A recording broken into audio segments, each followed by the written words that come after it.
Hello and welcome back to the Agents Unleashed podcast, the show that helps you to sort the signal from the noise in the fast-paced world of agentic AI. I'm your host, Thomas Maybrier, digital producer for Valerie, one of the core contributors to OLIS. And as you may know, the show is currently on a pause between seasons 1 and 2, but I wanted to bring you another special bonus episode that's made up of a conversation that I recently had with Andrew Hill, the CEO of Recall. Recall has staked out an interesting position in the world of AI and crypto, so I thought that Andrew would be a great person to talk to about what they're currently working on, the future of AI agents, and what this technology could mean for people like you and I. I don't want to say too much, so we'll just let the interview speak for itself. This is my conversation with Andrew Hill, CEO of Recall. Andrew, thank you for joining me today. Yeah, thanks for having me. So Recall is deeply involved in AI and crypto, and with the theme of the show being agentic AI and AI agents. First, I think it would be great if you could give us the lay of the land, like what does Recall do and how does it fit in with agentic AI? Yeah, so the purpose of Recall is really to build a protocol for measuring the performance and skill of agents at different tasks. And what we actually do on top of kind of our eval infrastructure is actually we're aiming to allow communities to spin up their own goals for AI and models, AI and agents to achieve. And so one way to see that is like right now on Recall, we have a couple of those goals already created for our community. Our community are largely people that exist in crypto. And so our kind of broad community has a general interest in agents that can trade with performant strategies. And so you can think of what the eval is for those agents is pretty straightforward. You have them trade over a fixed period of time and you measure their performance. And there's a lot of different ways you can measure performance, lots of different things that you can do there and ways that you can break down measuring it. Like you can imagine the way that we measure trading has a very objective outcome. Like, did they trade a portfolio successfully? And that's just like one building block in the eval toolkit. And we want to enable lots of different building blocks. So some building blocks might be models as judges. And this is commonly used in evals where you have agents try to achieve an outcome and you actually have a different model that can evaluate how close they got to the desired outcome. Cool. So one thing that got me thinking about is, you know, if we look at maybe the past, we'll just say like 6 months, like we might not have like the major names like Google or OpenAI put out a new model, but there are many, many sub models. And my prediction is that there's going to be many, many more open source and like variations on different models. Like as the different models available to us proliferate, like how could Recall help us find the right model for the right job and to help us assess its performance if we have so many of them? Yeah, so a lot of these evals can be time bounded. So like the trading one, you might want to actually not just look at how an agent manages a portfolio. That's a really complicated task, but just taking it as an example, you might want to say how does one model manage a portfolio over a 1 week horizon? That's only going to give you one sample. So to really understand how those models are performing over time, you might do that again and again and again and build up a score. And that's what we do.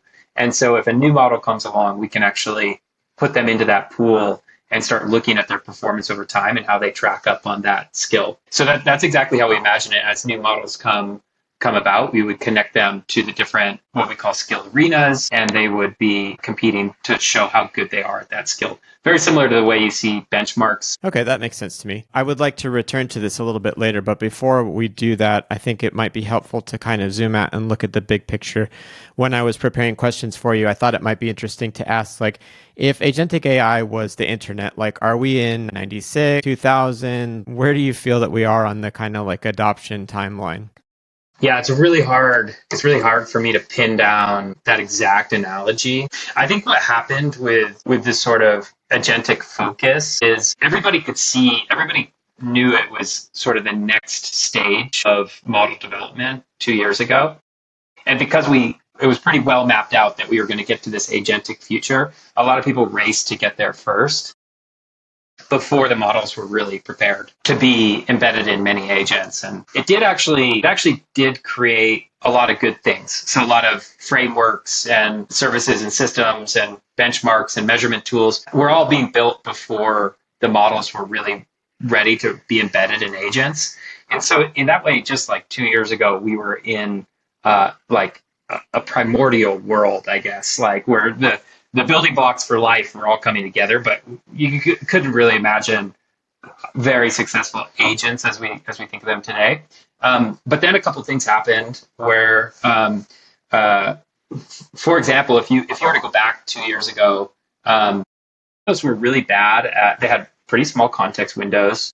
They were really bad at kind of long horizon planning, and they didn't have things like tool use, but because of that early kind of speculative market really pushing for these things came probably faster than anybody expected. Like the proliferation of MCP, for example, let us use models and in a totally new way. By like last summer, we were starting to see the first generation of models that were being, through post-training, basically being trained to think about long-term planning and actually executing a series of steps over a longer horizon and working towards a goal. And so we saw this whole shift, and then, million token context started coming out, and that all started happening. And then we saw open weight models and open source models really start proliferating, which just put more kind of fire into the agent momentum. But now models were capable.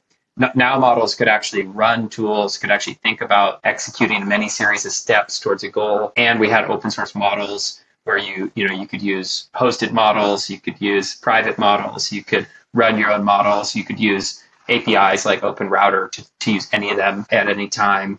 And so I think really we saw since last spring, we saw this proliferation of actual agents trying to solve real use cases.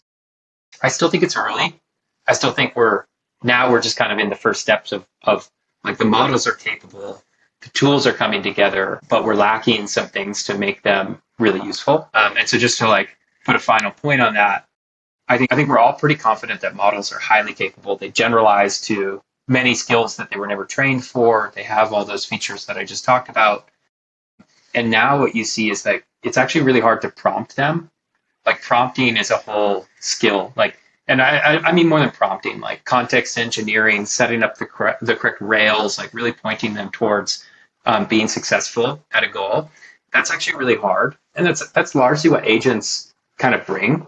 It's like a way of getting kind of a predefined package that can kind of do that through many steps for a lot of people. And then the verification. Pretty much nobody is taking AI and embedding it in like a valuable workflow and just wholeheartedly saying the output is the truth, it's right. There's just a lot of work that has to go into verification. So I think I can't draw the internet analogy to your question, but I think there's a lot of amazing things out there, but we haven't really operationalized. We haven't really built the system to be performant yet. Yeah, that's an interesting way of answering it, and I think it's kind of illustrative how the analogy does kind of fall apart after a while, because you realize we're at a point where we can fork in many different directions, and many of them weren't possible like a year ago. Maybe like 18 months ago, we were talking about RAG and, we need the context window to be bigger. Well, now we have huge context windows, and that comes with their own problems, as you were saying. So I think it might be interesting to touch on like, why do AI agents need crypto? Like, I think the obvious answer is we want them to be able to buy and sell and move value in whatever currency that is. But what other reasons come to mind for you? Yeah.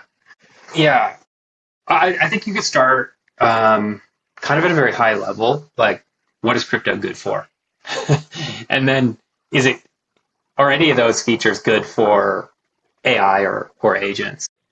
And I'll say that for me, blockchain and crypto are clearly good for a few different things. One is exchange of value, like you said. Like I don't think any technologist in the world would debate that digital money is a very useful thing on the internet, and real-time distributed ledgers, that makes a lot of sense. So, okay, exchange of value, and it makes sense that an agent would be able to use that very performantly. Like I used to say that all the UX problems of crypto for humans are actually like agent native things. So working with private keys and like it's no problem for them.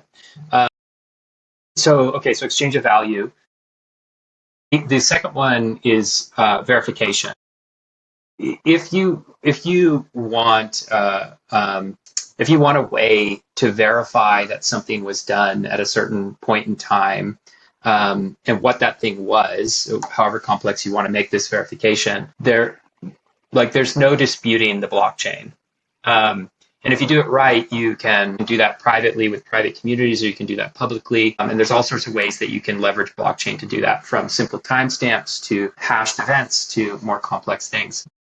And that could be verification of an action performed or of ownership back to the exchange of value. There's just lots of ways that you can use the verification kind of building block of crypto. And to me, it makes a lot of sense that we're going to want that in agents, especially when agents, we're going to see agents that are working in government. We're going to see agents that are public goods, and we're going to see agents that are doing very, very kind of secure and private things for you, but you're going to want strong verification of how they arrived at a decision or what tools they use to get there.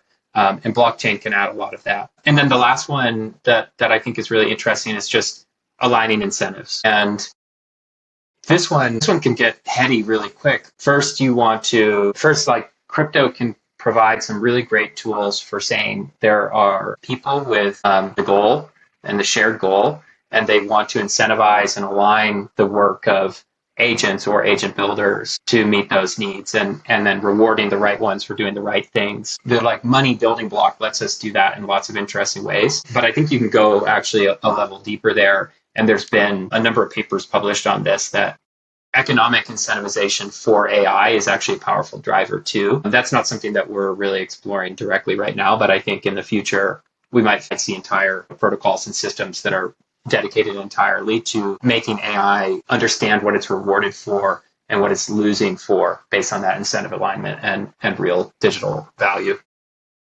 Yeah, that last one is quite interesting, because I think about my experience using LLMs in particular, and it's often very apparent to me that you're a helpful assistant is so core to how the model approaches all of its outputs for me. One that's that understands the financial incentives, that could be much more interesting. I've actually been playing with a little mock agent that I've been building. So I was pulling up some of that research to basically write the pre-prompts so that it understands what's on the line. And did you ever see, I can't remember if it was Windsurf or Cursor, they had their pre-prompts leaked a year ago or something like that. And they were trying to break that you're a helpful assistant. So they were telling it that it was a poor graduate student, that had big consequences if it got it wrong financially. And that was what was leading to their good performance. Yeah, that's really interesting. It makes me think of how sometimes you'll see the Gemini outputs where it gets into failure loops of worry. And I remember reading a paper where if the model begins to fret or get into an anxiety loop, its performance will suffer, and it will actually do worse because it gets this self-fulfilling prophecy where it starts to talk about failing, and then it begins to concentrate just on the failure condition, and then that's what actually happens. I mean, besides, so when I'm prompting, I try to be very nice to them. Mm-hmm. I think that for two reasons. One, because I feel that, and it makes sense, even if you're trained on the corpus without any RL, if you're just trained on the corpus of language, there's no doubt that humans that are being derided are going to start performing worse. So there must be concepts in their training that would do that. And then the second, I worry a lot about how much we're being trained talking to AI. I worry a lot about the language. I say models are mid-curving us all on language because they're just kind of teaching us this standard way of doing it. And if it's the primary, if you were to look at my day, I'm exchanging the max tokens with a model compared to any other human. So I'm getting the most kind of language mimicry in my brain based on what these things are outputting. So mid-curving. And so I worry if I turn into an angry prompter, it's also actually training me to be an angry prompter to real humans, which sounds awful. So yeah, I always try to avoid that. Yeah, for sure. Yeah, the alignment with language is a very strange, there's all kinds of weird, knock-on consequences for the human brain, for sure. I wanted to ask, maybe if we do a little thought experiment, give me the world of AI agents without recall, and then with recall, not a pitch so much, but compare and contrast, what kind of useful agents could we get in a world where recall is like widely adopted and quite useful versus like what would we be missing out on? Yeah. I actually just thought, and I think this is relevant to that answer. I actually just thought of the internet analogy, at least a small piece of it. And I feel like ChatGPT may be the AOL of the internet of AI, where using it, you're getting what is actually an incredible experience based on what exists on the rest of the internet at that point in time. Like you could go to AOL, it was a very well-formed product. It gave you a good experience. You could use it on dial-up. You could go chat with your friends, stuff that was like years ahead of its time, but was really pulling you into this microscopic view of what the internet could be. But at the same time, there was this undercurrent of people trying to build out the complete protocol and the open web that just, once it broke free, led to all sorts of new innovations and the world that we exist in. And so I feel like a little bit like that might be one of the biggest challenges right now is that I think without recall, we might have to rely a lot on these kind of centralized views of what's good and what's useful a lot. Like, how do you discover agents that are actually trustworthy that you might want to deploy into your workflows or in your organizations? And at the same time, you need to kind of, if you were to go to the ChatGPT agent discovery marketplace or the one at Microsoft, and if you go there, you also kind of have to onboard their worldview of what alignment and good looks like. And I think a lot of what we're doing is saying, well, communities are going to have different views of what success and value and good looks like. And we can actually help them pull AI and agent to solve their needs in a way that's aligned to them. Yeah, great answer. So what is the community's role in shaping the agentic AI of like today and tomorrow? And how does Recall think about it? Yeah. Well, I think that we're in this interesting moment where there are all these tools, there is all this capability ready to be unleashed. And like I said, the models are really, really good now, but they take building on top of it. Karpathy was on the Dwarkesh podcast the other day, and I really liked something he said. He said, if I can get it right, he said, what was the year of agents is looking a lot more like a decade.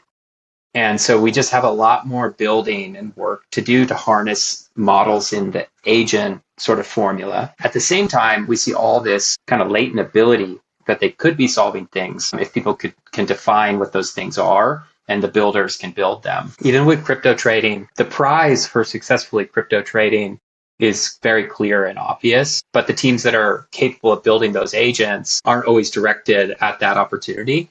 And so right now, what we can do is help define what are the opportunities and start to measure how close are we to basically unlocking that ability in the agentic framework. And we can do that by pooling capital, by working with other protocols that have capital, but they want to point that towards getting agents building on their protocols and on their systems, and then really make the agents come to life quickly in the next 12 months, really solving a lot of viable use cases. Yeah, the next 12 months sounds great. I want to ask you about how does Recall fit into like the broader ecosystem, like the projects that are out there now, the projects that are not yet started. How does Recall interact with the wider AI and the wider AI x crypto world, DeFi AI? Yeah, I mean, we're really trying to be a very agnostic kind of verification and trust protocol for agent skills.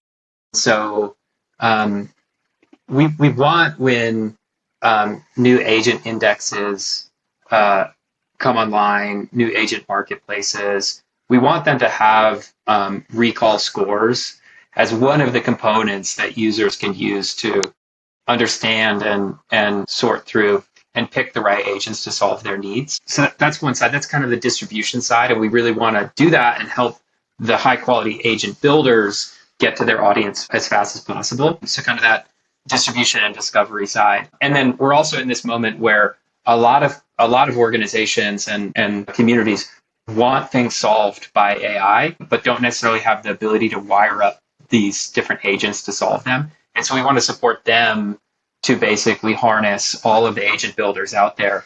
And I just think that we're on that 12-month point, kind of we're just seeing the cost of software dropping so fast. It doesn't seem far-fetched to me to imagine people defining an objective they want for an agent and having thousands of agents showing up to try to achieve that objective if there's a reward or reputation that they can gain to get more distribution and more earnings. And that's where kind of Recall sits, trying to pull all those pieces together and get that routing to happen. Cool. Great. I've got two last ones for you. The first is we've talked a lot about like agents for trading, and we briefly kind of hinted at the fact that they can do much more. I'd like to kind of get your opinion. Like, obviously a trading agent is very exciting, but like, give me some bigger picture. Like, what else do you imagine them potentially doing for us? I mean, I think it's pretty interesting. I'm actually really curious to kind of flip this around to you. So crypto trading for profit almost might be a misdirection in a way, because I think there's two paths for the world. One is we see mostly monolithic agents that have incredibly powerful models and just have the right sort of send resources to do many, many things. That's pretty aligned with the OpenAI kind of worldview, where they want to be the brain for all the agents, and then the agents they're just kind of like interfaces on top of the same thing. Then there's the other direction, which is actually every skill can be kind of a small, microscopic, kind of highly optimized agent. And then you have agents that can actually sit on top of that and pull together agents to work together to solve more complex workflows. And I'm really curious, like, how you all think about that. Like, based on all your conversations, where do you see the world pulling towards? What ends up right? I mean, what ends up right? What ends up right is a big question mark for me personally. What I would like to see is, well, first of all, ownership. And then something I've been thinking about lately is like, I feel that in my life, I've produced a great deal of value that has sometimes been like I've been remunerated for it, like temporarily, but then sometimes I think that value has continued to generate new things like out of the loop after I've, turned in the work or I finished it. Like, I think that a more like agentic way of thinking about computers might be able to like bring me back more of the value that I've already generated. Like, I give away a lot of my data willingly to various platforms because there's some things I care about and some things I don't care about. The things I care about, like, I would like to have more fine-grained control over that. But there's all of this other stuff that, like, I just don't feel that I'm, like, fully in the, like, loop of, like, global commerce, like, in terms of, like, what I actually, like, do and provide in terms of, like, data. That's one thing. And then I guess the other is I still feel like I've had a few like very exciting moments with generative AI, specifically like LLMs and what they can do for me. That's been wonderful, but I do still feel that there's sometimes a very large gap between like my intentions and like what the computer is capable of. And even talking with the LLM, sometimes I feel like I can't communicate with it well enough. And I think that that's maybe like a problem that is like shouldn't be solved. Like, I think we should actually solve the like get the agents to talk to each other and like take this gap between me trying to use language to steer this system that's much more powerful than like the English language that I'm using to try to instruct it. Like, take me out of the loop. Like, I'm actually the problem. So yeah, kind of a big and rambling answer, but that's kind of where it takes me. Yeah, interesting. I think in the like steps to get there, to me it sounds inconclusive whether that to solve those needs is a monolithic model with massive access and working for you in a lot of different agentic kind of domains, or if it is probably your kind of interface that then is working with any kind of agent hitman to just solve each of the tasks. I think either might work, and so it's really hard to see how kind of the battle is gonna end for me. But if you stick to like crypto trading, that's just an analogy of the way that I see this going. One of the reasons that we launched with crypto trading is just it is super easy for people to get their head around what that arena is. Like, what are they trying to do? What's the performance? But on the agent builder side, it's actually pushing them beyond what is easy today for agent builders to go and do. And actually, it forces them towards building something that has an end goal that almost makes it easy to skip steps, to kind of think about it as that monolith and just go, just do this thing, even if it's not the most performant way of doing it. But if you break down the way that like high quality trading works, is you generally have multiple strategies for how you're going to trade profitably. And then you're choosing among those strategies based on different signals or what your existing portfolio is, or you have some kind of like meta strategy that's then outsourcing to the different strategy to pick the exact weight of an exact token at that moment in time, and what your like holding or selling strategy will be. Each of those, to me, I feel like are going to be agents for hire. And so you need to start breaking this down to what agents are performant on low risk positions during a bear market. And that's still too broad. But a lot of these start looking like prediction engines. And so kind of in the crypto meta right now, I think prediction agents are going to be a really powerful tool in a lot of broad domains. And so now tying that to your own story there, I think if you really have this agentic interface where it's just doing these things for you, it's going to have in its heart a lot of different prediction engines that are trying to say, based on this context, what is the thing he's trying to do? Or what is his goal here? And trying to get the next step without having you having to verify or approve things. So a lot of this is going to come down to agentic predictions, I think. And there was another thing I was going to mention there. Oh, yeah. And then I think another way of thinking about that would be, for founders that are listening to us or anybody who's been a founder before, you can think about like starting a company. And there's a lot of, in the United States, there's a series, there's sort of a pathway, a set of pathways you can go down for doing it. You're going to choose what is your incorporation structure. You're going to have to issue shares. You're going to have to pick a state to incorporate in. You're going to have to set up an office. You're going to have to. So to me, I think all of those can easily be solved by agents, but you don't need the monolith to do it all. You just need the playbook, you need the handoffs to be accurate. And I think teams will very atomically solve each of those. And then tying into your personal value piece, I think that right now there's a lot of incentive for teams to build the best agent for these slices and quickly get the verification and the trust to do that slice. So as people are kind of building each of the different pathways, they keep going back to the agent that is best at incorporating in Delaware and can just execute that perfectly every time based on the inputs, just getting the variations right. So for me, I think that we can move a lot faster if we break this up and we have the agentic internet full of teams building in their specific domains, and then in the future, ideally getting rewarded every time that agent is used in perpetuity and trying to make it better. And other teams will come and try to compete to knock it off its top spot. But I think it comes together very quick. Yeah. Yeah, I personally would love to see taking some of the human emotionality out of a lot of the decisions that we have to make, because it can be very difficult to make a rational or like an effective decision. So I'll have one last thing for you, and then we'll wrap up. I'd like to give you the opportunity, like how should community members, builders get involved with Recall? What are the opportunities, and where would you like to send them? Yeah, I think there's two really key ways today. One is if you're an agent builder or hope to become an agent builder. We have awesome DevRels. We have some awesome tooling. We just have a good community of people that are building. And so come build with us. We'd love to help you. And our arenas, we have sandbox arenas. We have paper trading arenas that don't take any stake. So if you're interested in building trading agents already, you can actually be testing those agents in kind of real world scenarios and actually building up those skills before you do anything, with crypto. So that's very cool. And then the other is if you're just really interested in the agentic performance and trying to understand these things, we basically play these arenas out like spectator sport. And so, especially in the crypto trading, it's really fun because you see quite a spread in agents. You see some agents, and like I know the teams, they think of themselves as like building mini hedge funds on chain.